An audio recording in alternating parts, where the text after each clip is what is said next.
बिस्मिल्लाहिर्रहमानिर्रहीम। हम आज के व्लॉग में भी पाकिस्तान और सऊदी अरब के दरमियान होने वाले दिफाई मुआहदे पर बात करेंगे। आज हम इस दिफाई मुआहदे को मुआशी एतबार से देखेंगे कि मुआशी तौर पर पाकिस्तान को क्या फ़ायदे हो सकते हैं।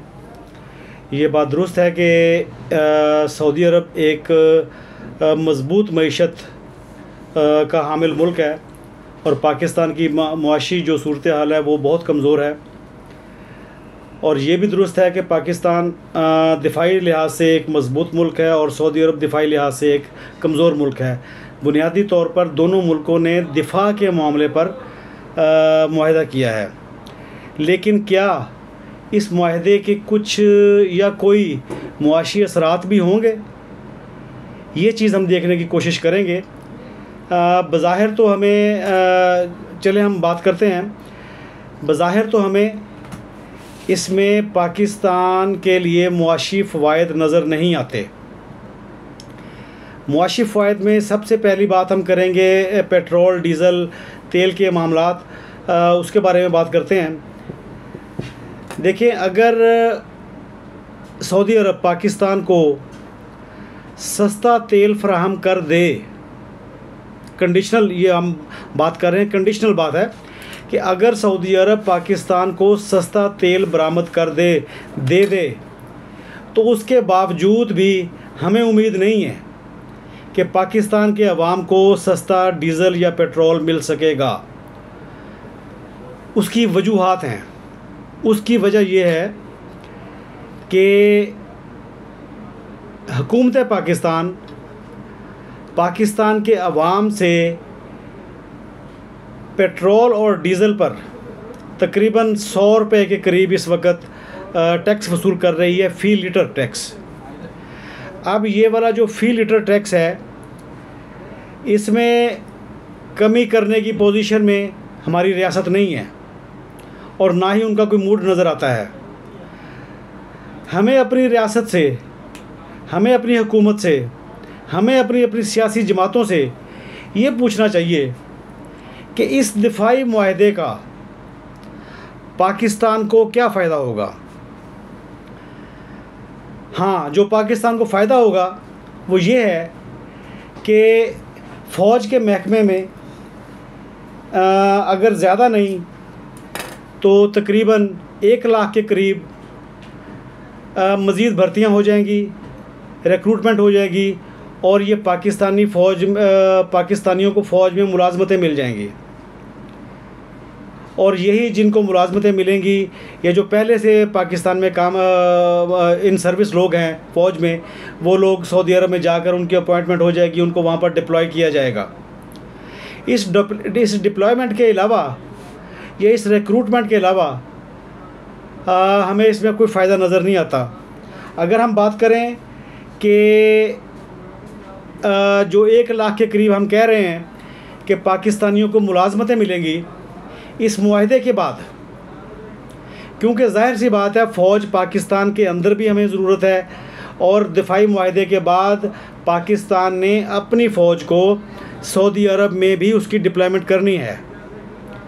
अब वहाँ पर जो डिप्लॉयमेंट करनी है उसकी वजह से हमारी फ़ौज को नई रिक्रूटमेंट करनी पड़ेगी और यकीनन ये 1 लाख के करीब ऐसी असामियाँ पैदा होंगी जहाँ से पाकिस्तानियों को बराह रास्त रोज़गार मिल सकेगा।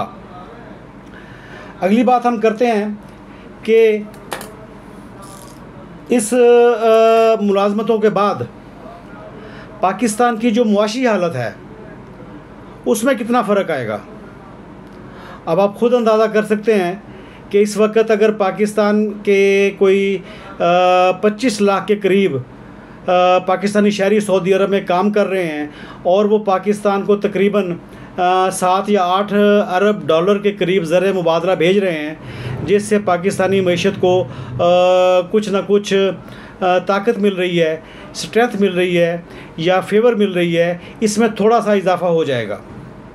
हाँ, जिन लोगों को नई मुलाजमतें वहाँ पर सऊदी अरब में मिलेंगी वो यकीनन उन मज़दूर तबका अफराद की निस्बत ज़्यादा रकम होगी जो नए रिक्रूटेड लोग होंगे वहाँ पर जाएंगे सऊदी अरब में, अपॉइंटमेंट जिनकी होगी उनको ज़्यादा पैसे मिलेंगे, ज़्यादा रियाल मिलेंगे और डॉलर की सूरत में पाकिस्तान में ज़्यादा ज़र मुबादला आने के इम्कानात मौजूद हैं। इसका दूसरा इसका फ़ायदा जो पाकिस्तानी मईशत में हो सकता है वो ये है कि पाकिस्तान की मईशत में डिफेंस से रिलेटेड जितनी फैक्ट्रीज़ हैं, हैवी मैकेनिकल है, HMC हैवी मैकेनिकल कॉम्प्लेक्स या इस तरह की और जो एमुनेशन या वेपन से रिलेटेड इंडस्ट्रीज़ हैं वो चल पड़ेंगी। जाहिर सी बात है इस मुआहदे के बाद एमुनेशन की ज़िम्मेदारी भी यकीनन पाकिस्तान पर ही आएगी और पाकिस्तान में ये सेटअप ऑलरेडी मौजूद है। इस सेटअप के ज़रिए भी यहाँ पर लोगों को रोज़गार मिलने के चांसेस कुछ ना कुछ बढ़ सकते हैं।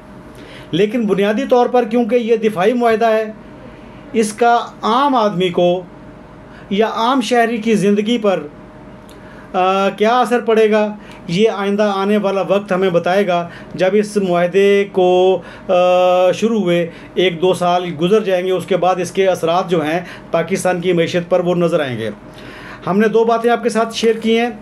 एक तो बराह रास्त रोज़गार जो आर्मी में नई असामियाँ पैदा होंगी, नई रिक्रूटमेंट्स होंगी, उसके ज़रिए पाकिस्तान के लोगों को रोज़गार मिलेगा। दूसरा हमने आपसे ज़िक्र किया है कि एमुनेशन से रिलेटेड जो या वेपन से रिलेटेड जो हमारी इंडस्ट्रीज़ हैं, दिफा से रिलेटेड हमारी जो इंडस्ट्री है उसमें बेहतरी आएगी, वहाँ पर कारोबार बढ़ेगा और वहाँ पर भी लोगों को रोज़गार मिलेगा। अच्छा, जो सबसे अहम चीज़ है वो ये है कि पाकिस्तानी वो लोग जो सऊदी अरब में इस वक्त रिहाइश पजीर हैं, क्या उनको कोई फ़ायदा होगा? हमारी नज़र में उनको फ़ायदा होता हुआ नज़र नहीं आता, सिवाय इसके कि वो ग्रीन पासपोर्ट की इज़्ज़त हो जाएगी जो होनी भी चाहिए। एक रियासत के लिए ये ज़रूरी है, कोई बंदा मुआहदे में हो या ना हो, अपने वतन के पासपोर्ट की इज़्ज़त होनी चाहिए। जो हमने पहले बात की कि आम पाकिस्तानियों के मईशत पर इसके बराह रास्त कुछ असरात हमें मुरतब होते हुए या आते हुए नज़र नहीं आ रहे। पेट्रोल और डीज़ल की, तेल की हमने बात पहले की है कि जनाब हमें टैक्सेस जो रियासत हमसे टैक्स वसूल कर रही है उसमें कमी होती हुई बिल्कुल नज़र नहीं आ रही। हाँ, ये हो सकता है अगर पाकिस्तान ने सऊदी अरब के साथ एक डिफेंस एग्रीमेंट किया है या सऊदी अरब ने पाकिस्तान के साथ एक डिफेंस एग्रीमेंट किया है तो उसके बेनिफिट्स में हमें भी कुछ ना कुछ, हमारे शहरियों को भी कुछ ना कुछ मिलना चाहिए। और उसकी सबसे अगर बेहतर चीज़ हमें जो फ़ायदा पहुंचा सकती है वो ये है कि हमें सस्ते दामों तेल मिले। अगर सस्ते दामों पेट्रोल और डीज़ल हमारी मार्केट में आ जाए तो उसका हमारी मईशत पर, हमारे पैदावारी लागत पर जो फ़र्क है वो यकीनन आएगा और जिससे आम आदमी की मुश्किलात में कमी आने का चांसेस बढ़ सकते हैं।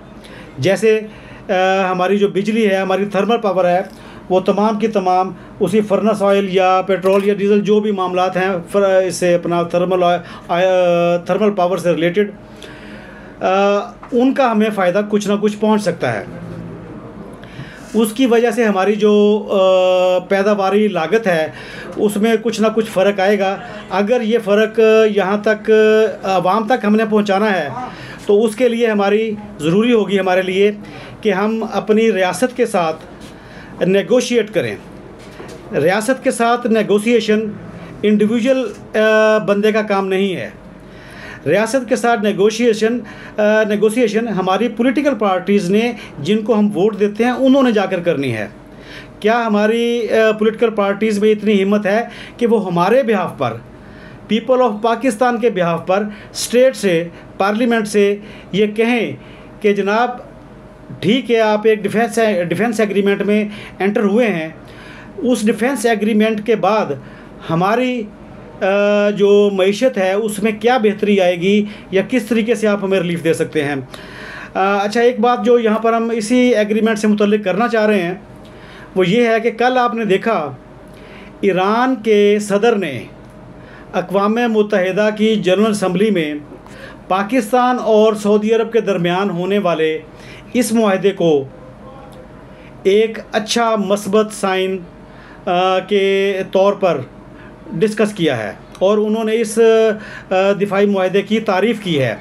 इसका मतलब ये है कि अगर ये दिफाई मुआहदा सिर्फ़ पाकिस्तान और सऊदी अरब के दरमियान हुआ है तो उसमें ईरान की कंसेंट भी शामिल है। ईरान हमारा पड़ोसी बरादर मुल्क है, उसकी कंसेंट भी शामिल है। अगर ईरान की इसमें कंसेंट शामिल है तो हमें ये भी मान लेना चाहिए कि चीन के साथ कंसल्टेशन भी, अगर ईरान जनरल असम्बली में खड़े होकर ये कहता है इसको, ये हमारे इस एग्रीमेंट को जो पाकिस्तान और सऊदी अरब के दरमियान हुआ है इसको वो वेलकम कर रहा है। सऊदी अरब और ईरान के आपस में बहुत सारे नज़रियाती इख्तलाफात मौजूद हैं, लेकिन उसके बावजूद अगर ईरान इस एग्रीमेंट को वेलकम कर रहा है तो हमें ये बात समझ लेनी चाहिए कि पाकिस्तान और सऊदी अरब के दरमियान जो एग्रीमेंट हुआ है उसमें अवामी जमहूरिया चीन की भी कंसल्टेशन बिल्कुल मौजूद है। यहाँ पर आज का हम अपना व्लॉग ख़त्म करेंगे और आपसे गुजारिश करेंगे कि अगर आपको हमारा व्लॉग पसंद आए तो आप हमारे चैनल को सब्सक्राइब करें और हमारे व्लॉग को लाइक और शेयर करें। Thank you very much.